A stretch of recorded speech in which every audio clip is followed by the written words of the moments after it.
Hello students, आज की इस वीडियो में हम पढ़ने जा रहे हैं हैलोजन फैमिली के अंतर्गत trends in chemical reactivity of halogens and there compound. सबसे पहले हम बात करते हैं ऑक्सीडाइजिंग पावर की। वी नो दैट जो हैलोजन्स हैं उनका जो आउटर सेल इलेक्ट्रॉनिक कॉन्फ़िगरेशन है वो हम जानते हैं NS2Np5। It means they are one electron short of nearest noble gas electronic configuration। Means in सभी में एक टेंडेंसी है कि इनको कहीं से भी अगर एक इलेक्ट्रॉन मिल जाए तो वो उस इलेक्ट्रॉन को गेन कर लें और गेन करके nearest noble gas electronic configuration प्राप्त कर लें। अगर कोई इलेक्ट्रॉन गेन करता है तो इसका मतलब उसका क्या हो रहा है, reduction. Gain of electron is called reduction and loss of electron is called oxidation. So क्योंकि ये इलेक्ट्रॉन को गेन करने की टेंडेंसी शो करते हैं, मीन्स खुद क्या हो रहे हैं, रिड्यूस हो रहे हैं, तो दूसरों को क्या कर रहे हैं, दूसरे में से इलेक्ट्रॉन निकाल रहे हैं। इसका मतलब उसको क्या कर रहे हैं, ऑक्सीडाइज कर रहे हैं। इट मीन्स पहला पॉइंट इसके अंदर हम लिख सकते हैं ऑल हैलोजन्स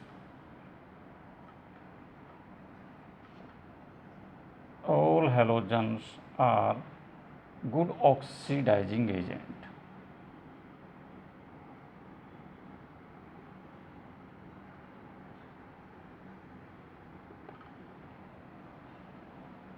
अब हम ये देखें तो फ्लोरीन जो है उसके अंदर क्योंकि स्मॉल साइज है, इफेक्टिव न्यूक्लियर चार्ज ज़्यादा है, तो उसमें इलेक्ट्रॉन को अट्रैक्ट करने की क्षमता ज़्यादा है, इलेक्ट्रोनेगेटिविटी भी ज़्यादा है।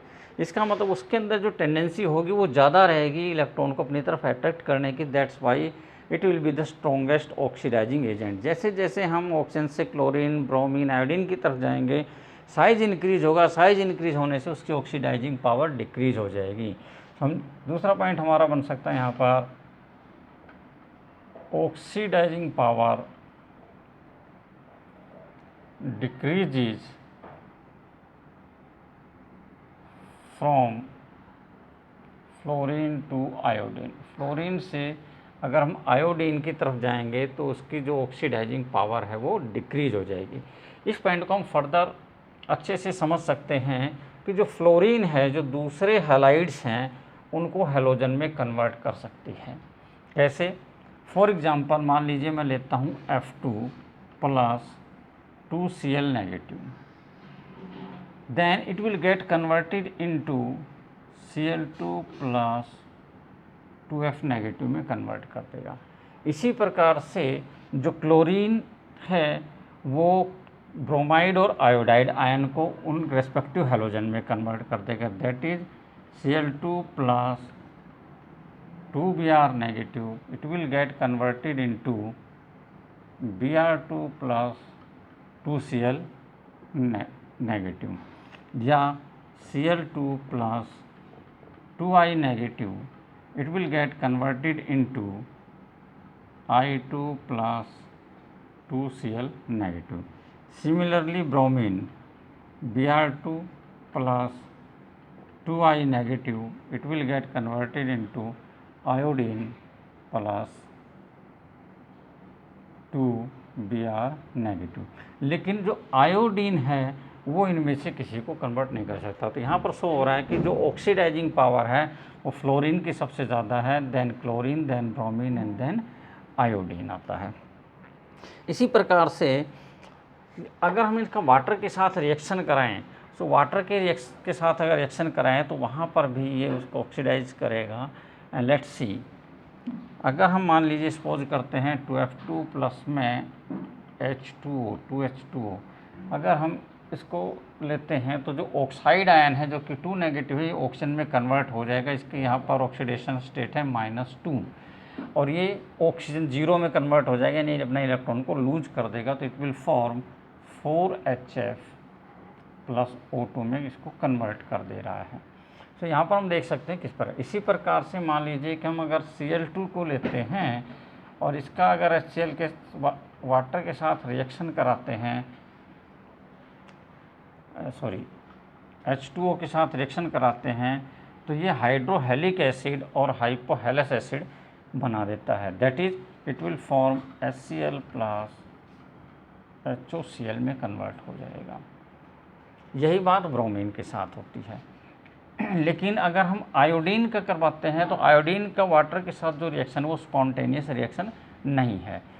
However in the presence of acid, अगर एसिड की प्रेजेंस में हम कराते हैं तो जो आयोडाइड आयन है, फॉर एग्जांपल 4I नेगेटिव लेते हैं, एसिड की प्रेजेंस में अगर हम इसका रिएक्शन करा देते हैं then it will get converted into I2 plus H2O। It means it is a strong reducing agent. इसने अपने इलेक्ट्रॉन जो है वो डोनेट कर दिया है ऑक्सीजन को। इस प्रकार से ऑक्सीजन जो है उसका ऑक्सीडेशन स्टेट जो कि 0 था यहाँ पर, वो ऑक्सीडेशन स्टेट हो गया -2 ऑक्सीडेशन स्टेट हो गया है। 4 इलेक्ट्रॉन इसके पास थे एक्स्ट्रा, चारों इसने डोनेट कर दिया, ऑक्सीजन 2 to the 4 -4 कर दिया है, यानी कि इसको इसने रिड्यूस किया है। तो ये खुद क्या हो गया, रिड्यूसिंग एजेंट, खुद ऑक्सीडाइज हुआ है। सो आयोडाइड आयन जो है वो स्ट्रॉन्गेस्ट रिड्यूसिंग एजेंट है, जबकि फ्लोराइड आयन जो है वो वीकेस्ट रिड्यूसिंग एजेंट होगा अगर हम अपोजिट वे में देखें। So this is about the oxidising power of halogens. Now let us take their chemical reactivities के बारे में लेते हैं। रिएक्शन विद हाइड्रोजन,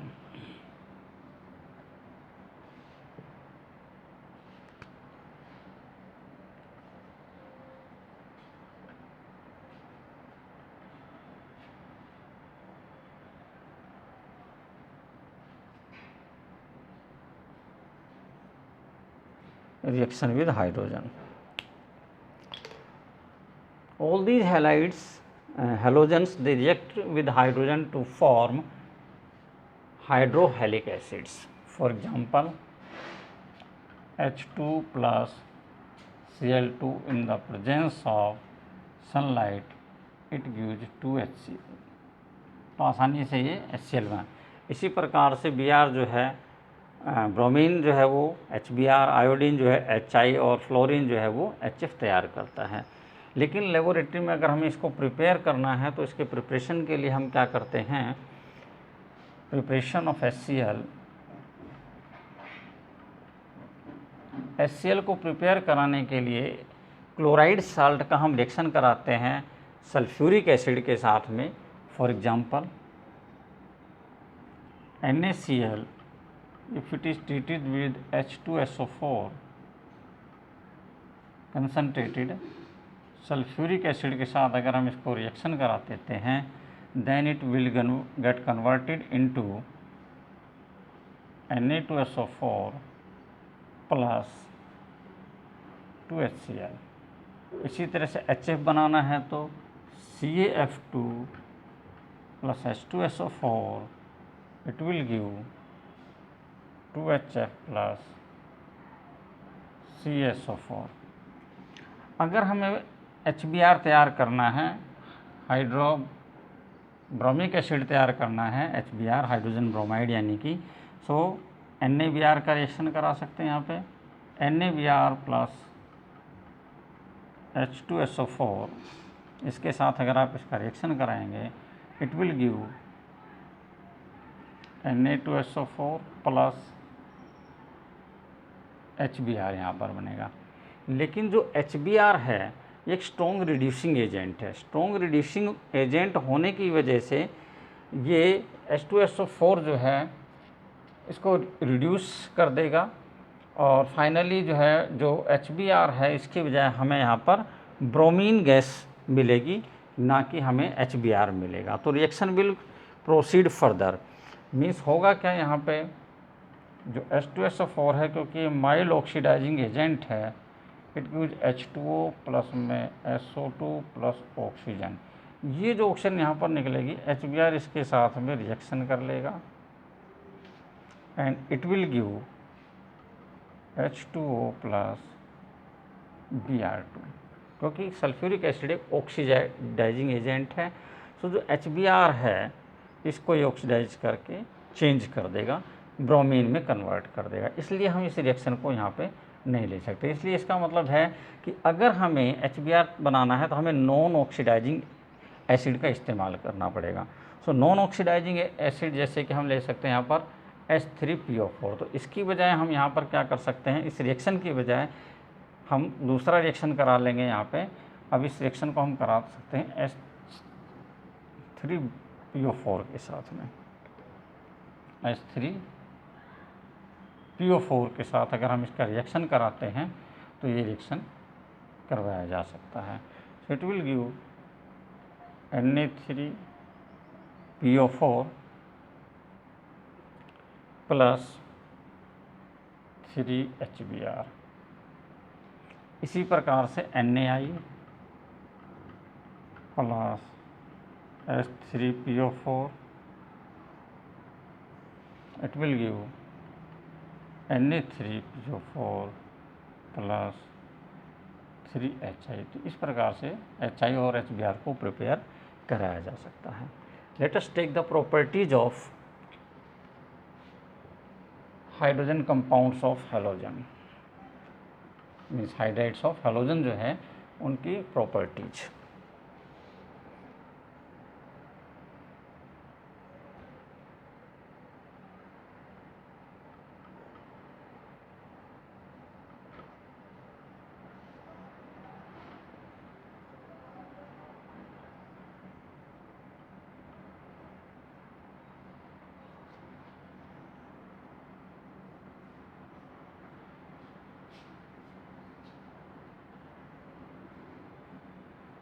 इनकी प्रॉपर्टीज क्या हैं? पहला हम ले लेते हैं physical state.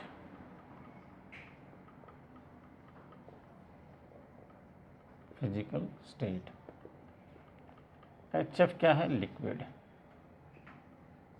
It is a corrosive liquid at room temperature, जबकि बाकी जो हैं HCl,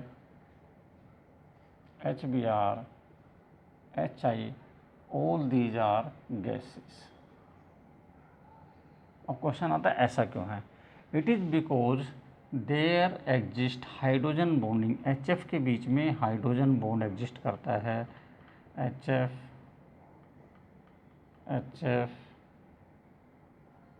इस प्रकार से इसमें इंटरमोलिकुलर हाइड्रोजन बॉन्डिंग होने की वजह से HF के मॉलिक्यूल एक दूसरे के साथ स्ट्रोंगली बॉन्डेड रहते हैं, and that's why they exist in the liquid state at room temperature. जबकि HCl, HBr, HI में वंडरवाल फोर्सेस ऑफ अट्रैक्शन है जो कि वीकर फोर्सेस हैं। Due to the weak van der Waals forces of attraction they exist in the gaseous state at room temperature. तो ये हो गया हमारा फिजिकल स्टेट के बारे में। कुछ दूसरी प्रॉपर्टीज़ हम इनके अंदर ले लेते हैं। मेल्टिंग बॉइलिंग पॉइंट ले लेते हैं। मेल्टिंग एंड बॉइलिंग पॉइंट, तो ये भी आइडिया मिल ही गया होगा यहाँ से हमें, क्योंकि HF जो है वो लिक्विड स्टेट में है, तो इसका मतलब क्या होगा? उसका मेल्टिंग और बॉइलिंग पॉइंट थोड़ा हाई होगा। हम इसको डेटाज की सहायता से ले लेते हैं। Let us see the datas. Melting point अगर हम देखते हैं, मैं यहाँ पे लिख लेता हूँ HF, HCl, HBr, HI। Datas से आपको ज़्यादा बेटर क्लियर हो जाएगा। इसका है बॉइलिंग पॉइंट ले रहा हूँ पहले। बॉइलिंग पॉइंट 190, HCl का है 159, HBr 185 और HI जो है उसका है 222। Now you can see HF का जो बॉइलिंग पॉइंट है वो है 190। सो 190 और इसका 159 है, तो यहाँ से यहाँ गए तो देखो डिक्रीज हुआ। तो इसका कारण क्या है? यहाँ पर स्ट्रॉन्ग हाइड्रोजन बॉन्डिंग है, इस वजह से ऐसा है। यहाँ पर जब जाते हैं तो इसकी यहाँ पर क्या होता है कि जो इसका व्हाट यू से जो इंटरमोलिकुलर बॉन्डिंग है वो इंक्रीज होना स्टार्ट हो जाता है। यहाँ पर van der Waals forces of attraction stronger होने स्टार्ट हो जाते हैं, that's why it's boiling point increases. Same is about the melting point. अगर हम sorry this is about the melting point है। ये बॉइलिंग पॉइंट लेते हैं तो इसका 293 है, इसका है 189, 206 एंड 238। 273 से सारे कम हैं, इसलिए 0 डिग्री सेंटीग्रेड अभी 298 क्या, ये रूम टेम्परेचर से थोड़ा सा अगर नीचे टेम्परेचर हो तो लिक्विड स्टेट में होगा ये, बाकी केसेस सारे जो हैं वो गैसियस स्टेट में होंगे। तो यहाँ भी वही कारण है, due to the strong hydrogen bonding between the molecules of HF, ये जो एनामोलीज हैं वो हमें देखने को मिल रही हैं। इसके बाद नेक्स्ट हम ले लेते हैं इसका आयनिक कैरेक्टर। तीसरी प्रॉपर्टी ले लेते हैं आयनिक कैरेक्टर। आयनिक कैरेक्टर डिपेंड किसके ऊपर करता है? पोलैरिटी पे डिपेंड करता है, डाइपोल मोमेंट के ऊपर डिपेंड करता है। ऑलरेडी हम पढ़ चुके हैं कि ionic character is equal to mu observed upon mu ionic multiply by 100, इसके द्वारा निकालते हैं आयनिक कैरेक्टर। या दूसरा है जो पॉलिंग स्केल के ऊपर निकालते हैं, तो उसमें जो परसेंटेज आयनिक कैरेक्टर है इज इक्वल टू 16 जाई ए माइनस जाई बी रेज टू पावर 1.4। ये इलेक्ट्रोनेगेटिविटी का डिफरेंस है। तो इससे पता चल रहा है कि इलेक्ट्रोनेगेटिविटी का डिफरेंस जितना ज़्यादा होगा आयनिक कैरेक्टर उतना ही ज़्यादा होगा। सो HF के बीच में जो आयनिक है इसकी इलेक्ट्रोनेगेटिविटी 4 है, हाइड्रोजन की इलेक्ट्रोनेगेटिविटी जो कि अप्रोक्सीमेटली 2 के आसपास है। तो यहाँ पर अगर हम देखें HCl, HBr और HI, अभी हमने थोड़ी पिछले वीडियो में जो लिया था इसकी इलेक्ट्रोनेगेटिविटी है 3.2, इसकी 3.0 और आयोडीन की 2.7, और हाइड्रोजन जो उसका फिक्स है, सपोज करिए कि हम मान लेते हैं सपोज करिए 2 है, तो यहाँ पे डिफरेंस 2 का हो गया, यहाँ पे जो डिफरेंस 1.2 हो जाएगा, यहाँ 1 हो जाएगा और यहाँ पे 0.7 हो गया। तो जैसे जैसे डिफरेंस इलेक्ट्रोनेगेटिविटी का डिक्रीज होगा आयनिक कैरेक्टर भी डिक्रीज होगा। So ionic character HF is greater than HCl is greater than HBr is greater than HI होगा यहाँ पे।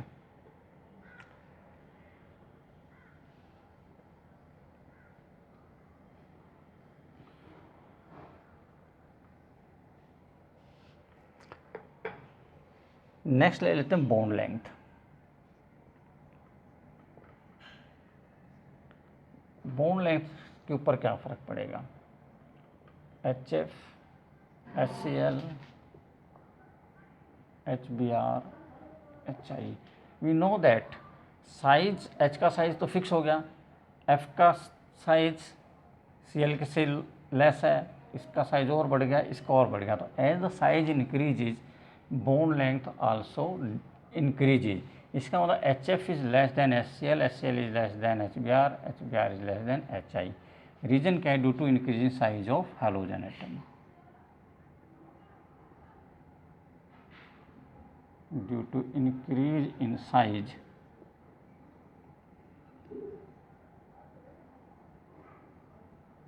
of halogen atoms. Bond dissociation enthalpy.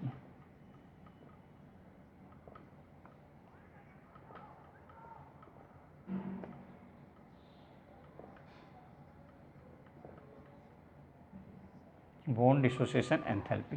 जब बॉन्ड स्मॉल होगा तो बॉन्ड डिसोसिएशन एंथैल्पी क्या होगी? ज़्यादा होगी। इसका मतलब HF के केस में क्या है? ज़्यादा, HCl उससे ज़्यादा, HF is greater than HCl, HCl is greater than HBr and HBr is greater than HI। तो बॉन्ड डिसोसिएशन एंथैल्पी इस प्रकार से होगी, because smaller is the bond, smaller the bond length, greater is bond enthalpy।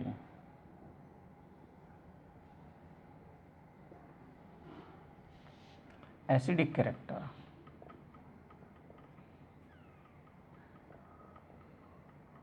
Acidic character acidic character किस बात पे depend करता है? कितने आसानी से H पॉजिटिव रिलीज हो सकता है, क्योंकि यहाँ पर HF के बीच में स्ट्रॉन्ग बॉन्ड है। इसका मतलब क्या है कि H पॉजिटिव जो है वो उतना आसानी से रिलीज नहीं होने वाला है, जबकि HI के ऐसे बॉन्ड डिसोसिएशन एंथैल्पी कम है। इसका मतलब H पॉजिटिव I नेगेटिव आसानी से बनने वाले हैं। सो एसिडिक स्ट्रेंथ का जो ऑर्डर है वो क्या हो जाएगा? HF is less than HCl is less than HBr is less than HI। यहाँ पर जो एसिडिक स्ट्रेंथ है ये ऑर्डर फॉलो करेगा। रीजन क्लियर हो गया? It is because the decrease in bond dissociation enthalpy, क्योंकि यहाँ पे डिक्रीज हो रही है as we move from HF to HI. Thermal stability.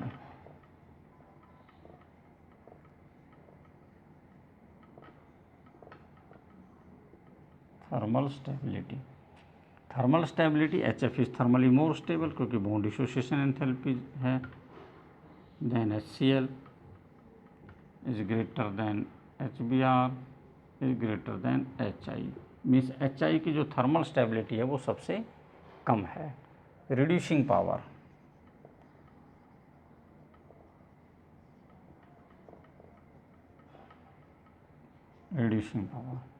Reducing power जो थर्मल स्टेबिलिटी है उसके साथ ही चलेगा. HF की जो इसकी थर्मल स्टेबिलिटी है सबसे कम है तो रिड्यूसिंग सॉरी उल्टा चलेगा उससे थर्मल स्टेबिलिटी से. तो HI की जो रिड्यूसिंग पावर है सबसे ज़्यादा होगी. Then HBr, then HCl, then HA. So HI is the strongest reducing agent among the hydrohalic acids. So because they are thermally less stable. Thermally less stable है तो हाइड्रोजन आसानी से रिलीज हो सकता है, इसलिए आसानी से रिड्यूस करा सकता है दूसरे एटम्स को, दूसरे मॉलिक्यूल या एटम्स को. So this is about the properties of hydrohalic acids. also shows the reactivity of halogens towards the hydrogen. Now reactivity towards oxygen.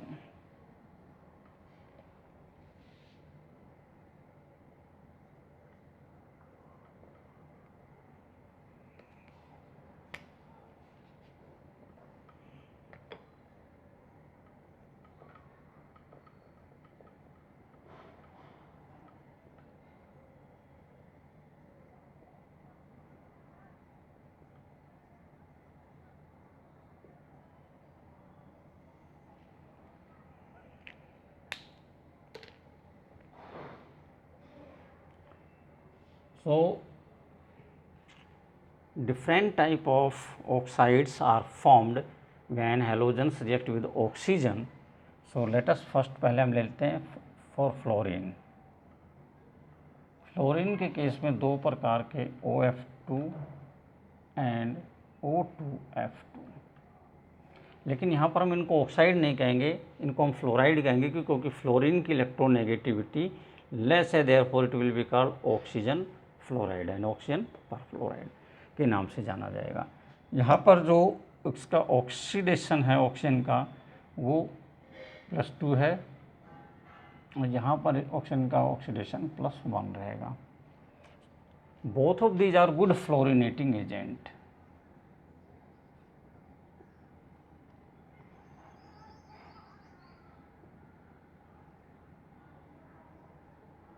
both are good fluorinating agent. जो OF2 है it is comparatively stable than O2F2. तो O2F2 जो है वो बहुत आसानी से decompose हो जाता है and it gives O2 + F2.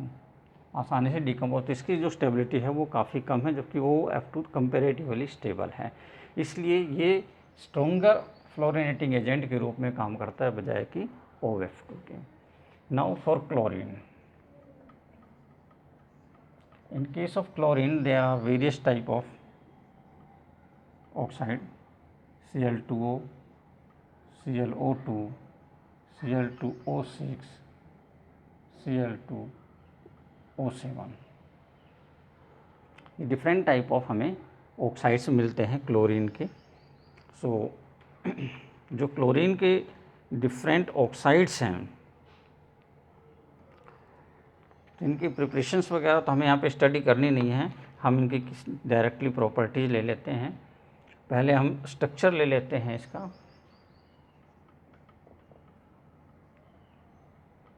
Structure of Cl2O. Cl2O का जो स्ट्रक्चर है it is same as the structure of water. It is similar to H2O.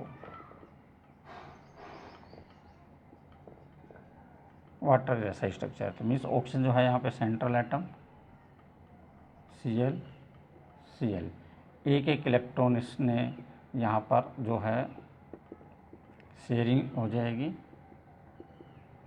अगर हम हाइब्रिडाइजेशन देखें यहाँ पे तो हाइब्रिडाइजेशन में थोड़ा सा चेंज है. ऑक्सीजन के आउटर मोस्ट सेल के अंदर जो इलेक्ट्रॉन की संख्या है वो यहाँ पर कितनी होगी ऑक्सीजन के अंदर। इलेक्ट्रॉनिक कॉन्फ़िगरेशन देखें तो हम क्या लिखेंगे इसका,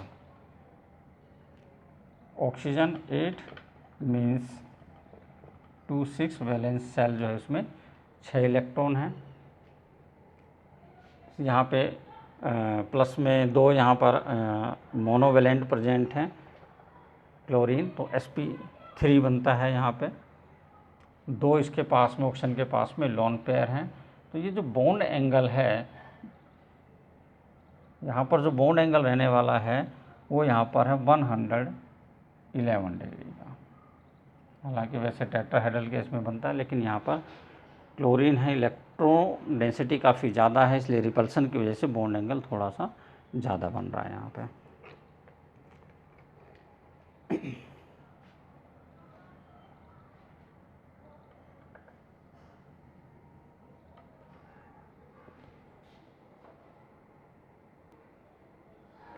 If we talk about the comparative stability of the oxides, so oxides of iodine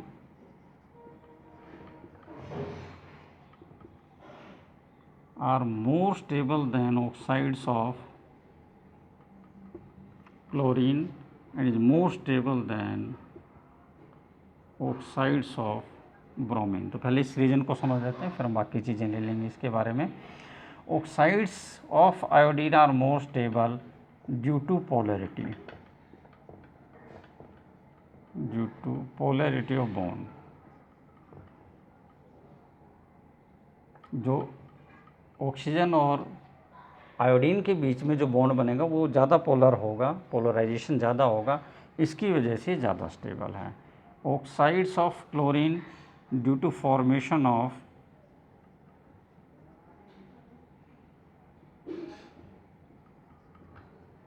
p pi d pi multiple bond, multiple bonds की वजह से। ब्रोमाइड केस में both these factors are absent.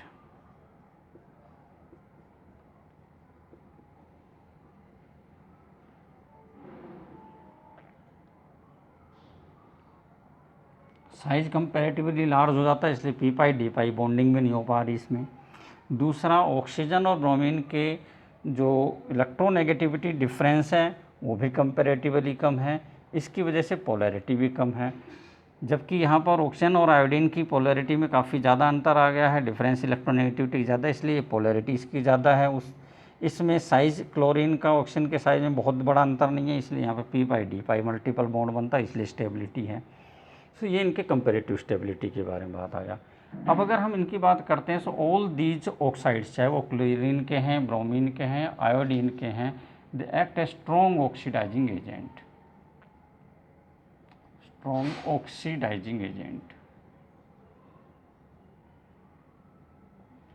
And the stability of oxides increases in higher oxidation state. यहाँ पर जो oxidation state है वो +1 oxidation state है।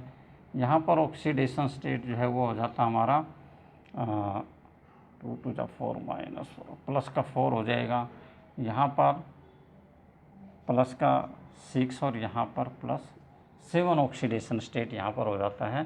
सो ऑक्साइड्स के अंदर ये पॉजिटिव +4 +6 ऑक्सीडेशन स्टेट भी ये शो कर रहा है। So in higher oxidation state at the oxidation state की स्टेबिलिटी इंक्रीज, तो स्टेबिलिटी का जो ऑर्डर है it is less stable than this is less stable than this, and this is most stable। Cl2O7 is most stable among this, और इसी वजह से इसका वाटर के साथ रिएक्शन करवाते हैं, so it forms chloric acid बनता है यहाँ पे, जो कि काफ़ी ज़्यादा स्टेबल होता है, स्ट्रॉन्गेस्ट एसिड बना देता है। ब्रोमीन के जो ऑक्साइड्स हैं वो लीस्ट स्टेबल रहेंगे। ब्रोमीन के जो हमारे पास कुछ एक ऑक्साइड्स हैं वो लीस्ट स्टेबल हैं, जैसे कि Br2O, BrO2 एंड BrO3। ये ब्रोमीन के ऑक्साइड्स बनते हैं, but they are less stable, जो ऑलरेडी हमने लिखा क्यों है ये लेस स्टेबल हैं। आयोडीन के जो ऑक्साइड्स हैं दैट इज I2O5, I2O7 ये काफ़ी ज़्यादा स्टेबल ऑक्साइड्स होंगे जो कि आयोडीन के ऑक्साइड्स हैं। इसके अलावा I2O4 भी बनता है यहाँ पे, I2O4, these are stable oxides. तो यहाँ पर हमें इनकी स्टेबिलिटी और ऑक्सीडाइजिंग जो पावर है उसके बारे में स्टडी करनी है। यहाँ पर भी स्टेबिलिटी का ऑर्डर देखते हैं तो ये होगा +4 +5 oxidation state and +7 oxidation state में एग्जिस्ट करते हैं। यहाँ पर आपको इनकी प्रिपरेशन वगैरह से कोई कंसर्न नहीं है, वो करने की ज़रूरत नहीं है। तो सिंपली आप इनकी किस किस ऑक्सीडेशन स्टेट में है, उनकी स्टेबिलिटी क्या है और उनकी ऑक्सीडाइजिंग पावर क्या है, उन चीज़ों के बारे में स्टडी करना है इनके बारे में। So this is about the reactivity towards oxygen and the properties of the oxides so formed. Next है reactivity with metals.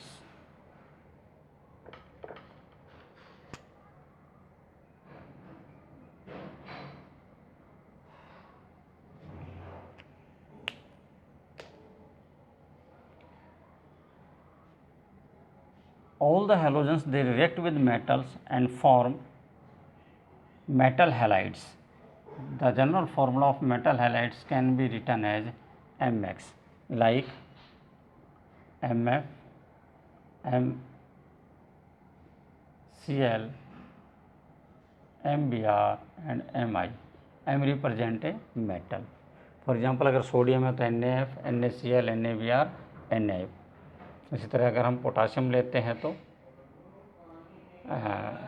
KF, KCl, KBr, क्या इस प्रकार से ले सकते हैं। Ionic character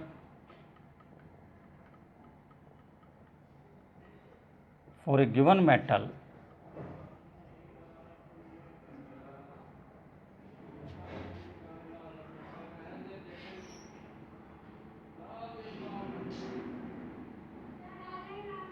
ionic character decreases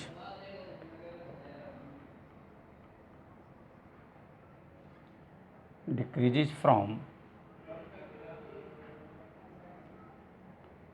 fluoride to iodide. उसका reason बहुत क्लियर है।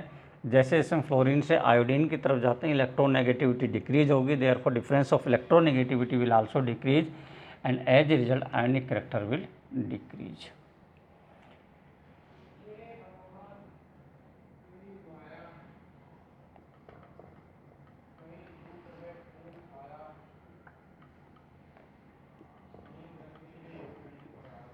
Halides of metals in higher oxidation state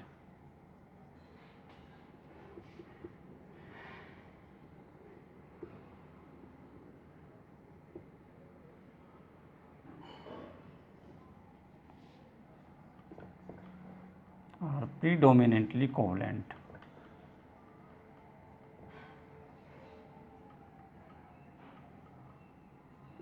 higher oxidation state में जो इनके मेटल्स के जो हैलाइड्स बनेंगे वो कोवलेंट होंगे। फॉर एग्जांपल SnCl4 जो है वो कोवलेंट कैरेक्टर है, बजाय कि SnCl2 जो है इसका कैरेक्टर कंपैरेटिवली मोर आयनिक है।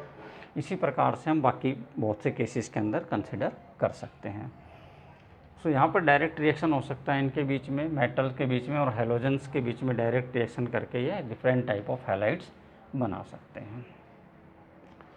इसके बाद आता है इंटर हैलोजन कंपाउंड्स।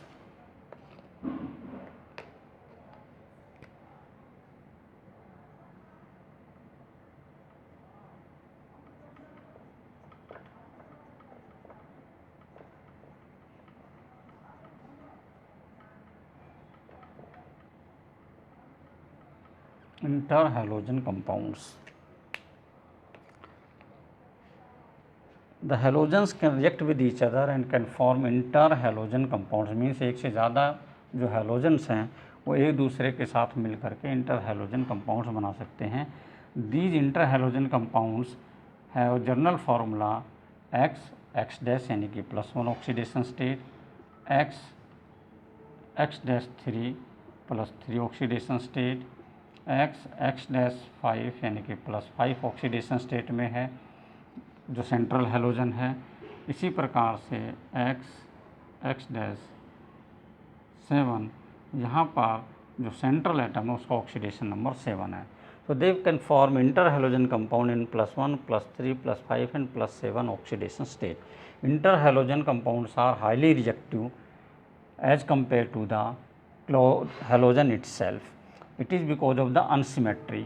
क्योंकि जब अलग अलग हेलोजन होंगे तो उनके साइजेज डिफरेंट होंगे, तो जो बॉन्ड बनेगा वो अनसिमेट्रिक होगा, पोलराइज्ड होगा, इसलिए इनकी रिएक्टिविटी बढ़ जाएगी। जबकि सेम हेलोजन एटम्स हैं सो उनके बीच में कोवलेंट कैरेक्टर ज़्यादा होगा, ये आसानी से आयोनाइजेशन नहीं होगा, इसलिए रिएक्टिविटी कम रहती है वहाँ पे। फर्दर यहाँ पर जो X है, X is equal to larger halogen, it is the larger halogen means less reactive, less electronegative.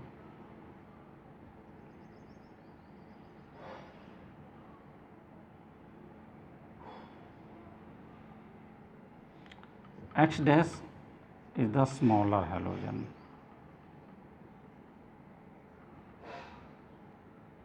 means more electronegative.